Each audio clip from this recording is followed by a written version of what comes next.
welcome to my channel. My name's John and I'm the Geeky Mank, and today I'm going visiting an abandoned village, a medieval one to be precise, and the village's name is Wharram Percy. So let's crack on.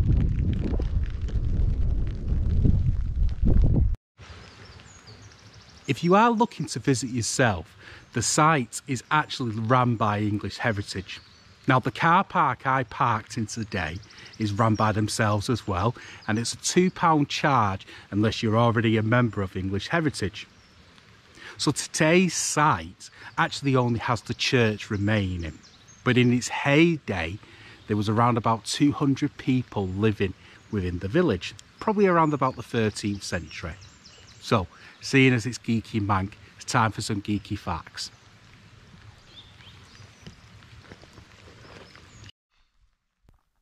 Although the site seems to have been settled since prehistory, the village appears to have been most active from the 10th to the 12th centuries.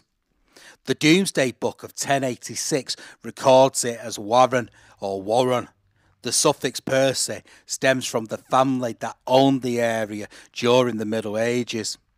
In 1402 or 1403, the Percy family exchanged their holdings in the area with the Hoyton family. From the 15th century, due to changes in wages and prices, sheep farming became more profitable for landowners. Over the century following, the land was devoted to sheep farming, and during the early 16th century, the last residents were evicted and their homes were demolished to make room for more sheep pasture. So the village was actually split into two separate sections. There was the lower half and then this higher half here. This whole area would have been filled with houses, and where I'm actually stood outside at present is where the South Manor would have been. Now it was apparently owned by the Chamberlain family, and they were the most prosperous family before the Percy estate took over the area. And you can see some of the foundation works here that have been dug out when they've been excavating.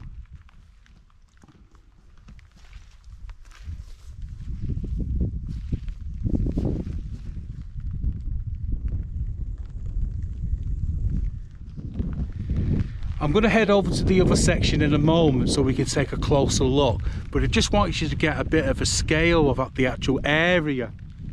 There probably would have been around about 300 properties along this whole area in regards to village, which of course a brilliant size for a village, especially of that age. Now that down there is the more modern farmhouse, which we'll go and take a look at afterwards as well. So let's head over to the other part and take a closer look. I've now come over to the other section, and as you can see the church down there below, which again we will be visiting after. But what we're in front of at the moment is where medieval longhouses would have been. So let's take a look.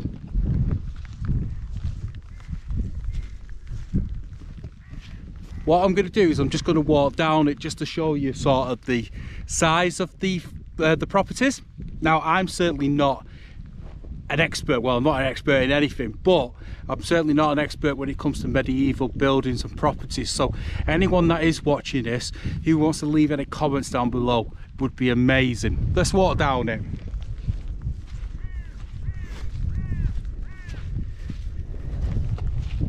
Now there seems to be some sort of centre part here that's been dug out, possibly some sort of fireplace within the middle, who knows. But again, anyone that has any more information, please share.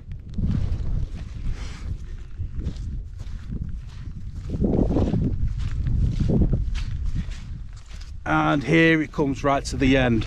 Now there's 1, 2, 3 of them within a sort of line, which seems to have been marked out. But like I said before, this whole area would have been absolutely covered with houses and properties and people living here.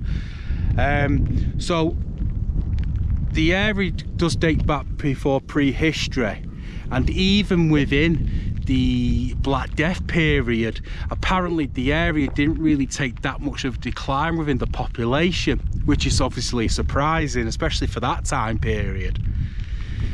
So what we're going to do now is we're going to head down to the other side and take a further look at the farmhouse and then finally the church.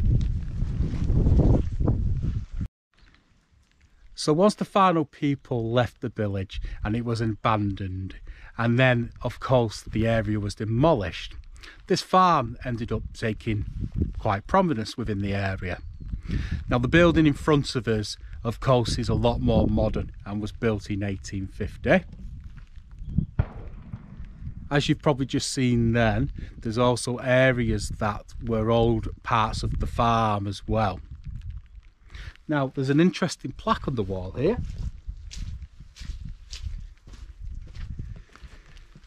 The plaque states this is for the Wharram research project between 1950 and 1990. Now for more than 40 years, Maria Beresford and John Hurst were the direct excavators of research for the medieval village. So these were the people that did a load of work within the area and found out all the information about the village. So let's pop over to the church for our final location of the day. Welcome to St Martin's Church. So that research team I was discussing before, they did a lot of excavation work and dug up quite a number of skeletons from the medieval period. Did a lot of DNA testing, finding out about diets, and also apparently from what I was reading, people that time period, young children, were actually breastfed up to around the age of 2. Interesting. So let's go and take a closer look at the church.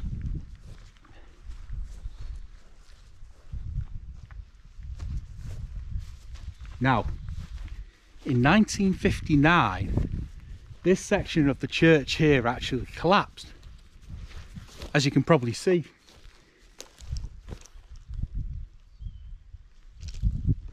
And it actually revealed that the church had been standing a lot longer and there were older sections of the church within inside. I think they stated it was 6 phases, and the earliest one they could date back to it was the 10th century, which was a timber frame one. But let's go and take a look inside anyway.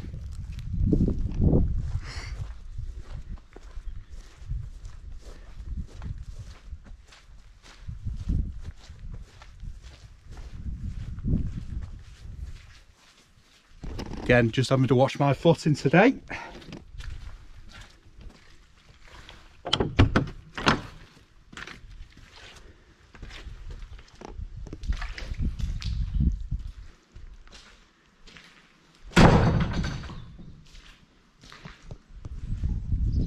And here we are.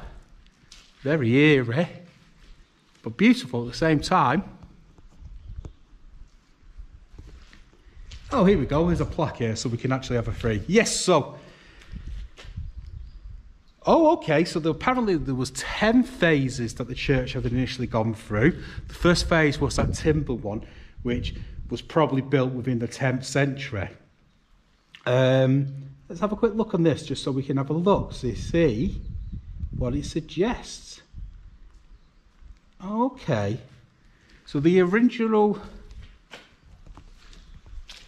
This would apparently have been Norman stonework.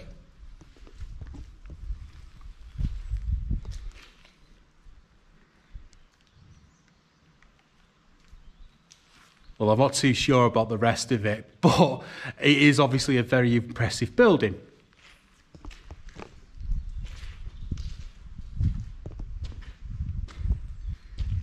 Let's go and take a look at the other side.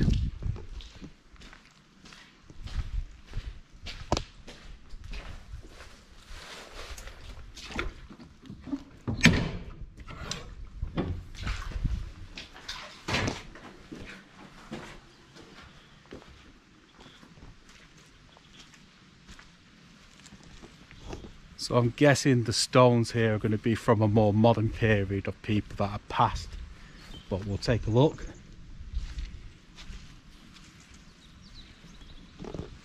Can't really see the inscription on that gravestone.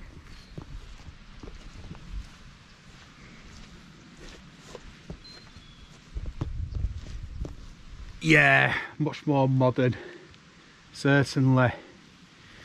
But let's take a look from here.